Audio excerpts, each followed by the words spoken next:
Hi friends, welcome to Sukriti's home. ఈరోజు వీడియోలో ఎంతో టేస్టీగా ఉండే దొండకాయ ఉల్లికారం చూడబోతున్నాం.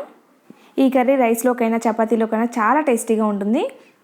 ఈ దొండకాయ ఉల్లికారం కోసం ముందుగా ఒక మిక్సీ జార్ తీసుకొని దీనిలో ఒక 2 పెద్ద సైజు ఉల్లిపాయల్ని కట్ చేసి తీసుకోవాలి. వీటిని ఇప్పుడు మిక్సీ జార్లో వేసేసుకొని ఇందులో రుచికి సరిపడా సాల్ట్, ఇక్కడైతే నేను 2 టీ స్పూన్స్ వేస్తున్నాను. అలాగే ఒక 2 టీ స్పూన్స్ కారంని వేసుకోవాలి. ఇప్పుడు మూత పెట్టేసుకొని గ్రైండ్ చేసుకోవాలి. ఇలా గ్రైండ్ చేసుకున్న తర్వాత ఇప్పుడు దీన్ని పక్కన పెట్టేసుకోవాలి. ఇప్పుడు స్టవ్ మీద ఒక కడాయి పెట్టుకొని దీనిలో ఒక 3 టేబుల్ స్పూన్స్ వరకు ఆయిల్ యాడ్ చేసుకోవాలి. ఈ కర్రీకి కొంచెం ఆయిల్ ఎక్కువగా ఉంటేనే బాగుంటుంది. అలాగే ఇలా వెడల్పుగా ఫ్రై ప్యాన్ లాగా ఉంటే దొండకాయలు ఫ్రై చేసుకునేటప్పుడు ఈవెన్గా ఫ్రై అవుతాయి. ఇప్పుడు ఈ ఆయిల్లో ఒక 1/2 టీ స్పూన్ పసుపును వేసుకొని దొండకాయల్ని ఇలా 4 వైపులకి మధ్యలో కట్ చేసుకొని వేసుకోవాలి. ఇప్పుడు ఈ దొండకాయల్ని లో ఫ్లేమ్లో పెట్టుకొని 70% కుక్ అయ్యే వరకు ఇలానే ఫ్రై చేసుకోవాలి. ఇప్పుడు ఇలా ఒకసారి మిక్స్ చేసుకొని మూత పెట్టేసుకుందాం, త్వరగా మగ్గిపోతాయి. ఒక 2 మినిట్స్ తర్వాత మూత ఓపెన్ చేసుకొని కలుపుకుంటూ ఉండాలి. అడుగంటి పోకుండా చూసుకోవాలి. మధ్య మధ్యలో మిక్స్ చేసుకుంటూ అన్ని సైడ్లు కూడా దొండకాయ మంచిగా ఫ్రై అయ్యేటట్లు చూసుకోవాలి.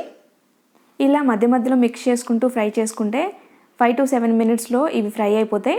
ఇలా ఫ్రై అయిన తర్వాత వీటిని ఇప్పుడు బయటికి తీసుకొని పక్కన పెట్టుకోవాలి. ఆ తర్వాత ఇదే కడాయిలో తాలింపు దినుసులు యాడ్ చేసుకోవాలి. ఆవాలు, పచ్చిశనగపప్పు, సాయమినపప్పు, జీలకర్రను యాడ్ చేసుకోవాలి.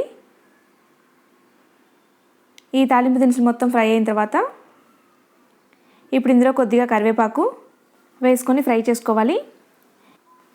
నెక్స్ట్ ఇందులో మనం గ్రైండ్ చేసి పెట్టుకున్న ఆనియన్ పేస్ట్ని కూడా యాడ్ చేసేసుకోవాలి.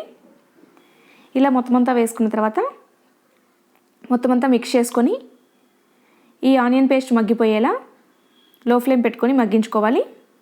ఇలా మొత్తం అంతా మిక్స్ చేసుకున్న తర్వాత 1 నిమిషం మూత పెట్టేసుకుంటే త్వరగా మగ్గిపోతుంది.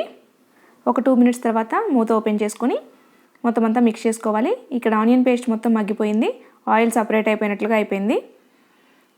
ఇప్పుడు ఇందులో మనం ఫ్రై చేసి పెట్టుకున్న దొండకాయలను వేసుకోవాలి. మొత్తం అంతా మిక్స్ చేసుకొని దొండకాయలకు మొత్తం ఆనియన్ పేస్ట్ పట్టేలా కలుపుకొని ఇప్పుడు మళ్ళీ ఒక 2 మినిట్స్ మూత పెట్టేసుకోవాలి. దొండకాయల్ని మనం 70% కుక్ చేసుకున్నాం కాబట్టి మిగతా 30% ఆనియన్ పేస్ట్లో మగ్గిపోతే చాలా బాగుంటుంది. ఇలా ఒక 2 మినిట్స్ మగ్గిపోయిన తర్వాత ఇప్పుడు ఇందులో చిన్న లెమన్ సైజ్ అంతా చింతపండు రసాన్ని యాడ్ చేసుకోవాలి.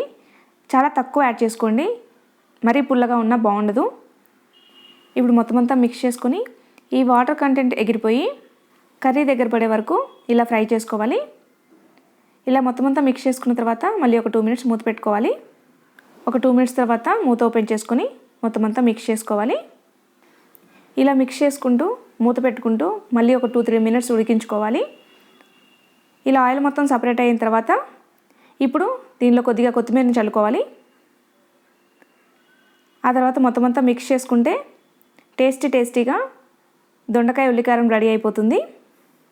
ఇది రైస్లోకైనా చపాతీలోకైనా చాలా బాగుంటుంది. ఒకసారి తప్పకుండా ట్రై చేయండి. ఇంతే అండి, కర్రీ రెడీ అయిపోయింది, సర్వ్ చేసుకోవచ్చు. చూశారు కదండి దొండకాయ ఉల్లికారం ఎలా తయారు చేసుకోవాలి అనేది. మీకు కానీ ఈ వీడియో నచ్చినట్లయితే లైక్ చేయండి, షేర్ చేయండి, కామెంట్ చేయండి. అండ్ మరిన్ని వీడియోస్ కోసం మా ఛానల్ సబ్స్క్రైబ్ చేసుకోండి. Thank you for watching.